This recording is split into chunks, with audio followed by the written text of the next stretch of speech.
a general Canadian stereotype, I don't know if that's the right word, but generally when people think of Canadians, I think they think that they're pretty nice. And I think that's pretty true.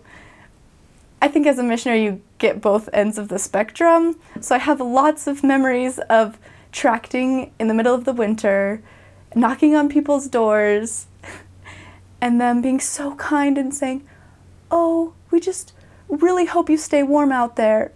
It's just thinking, if you were really kind, you would just let me in and talk with me for 10 minutes.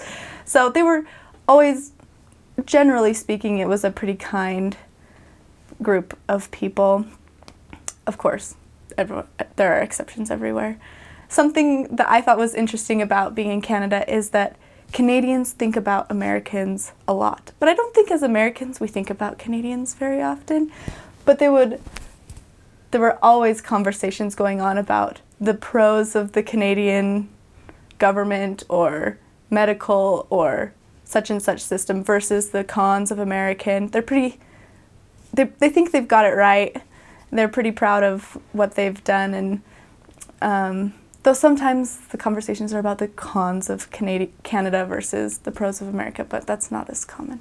So, and they know all sorts of things about the United States government, and they know the states, they know American history, which I don't know.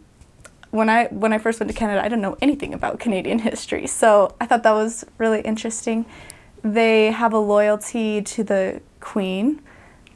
Even though they're their own separate country now, she kind of still has influence in their lives and in their system. They have some fun different foods. Where I was, there was a lot of Ukrainian influence, so they had a food called pierogies that was really common. People ate it all the time. It's like a mashed potatoes wrapped kind of like a pot sticker, but not a pot sticker. Mashed potatoes. And poutine, which is French fries with cheese curds and gravy on top of it.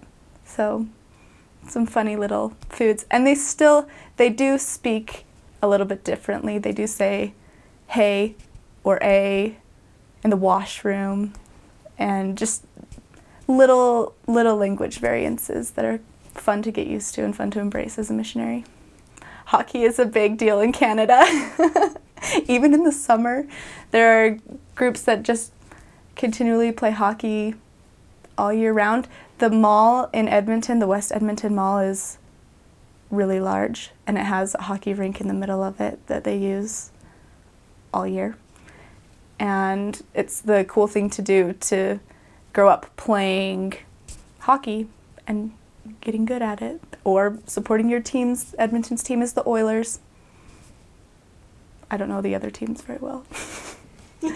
Another one is they have I think it's called the United Church of Canada, and we don't have that in the United States. As far as I'm concerned, it might be becoming adopted in the United States, but it's a combination of two evangelical Christian churches that just decided to join together. So that's a pretty common church, or people identify with that church regularly in Canada, as well as with Catholicism.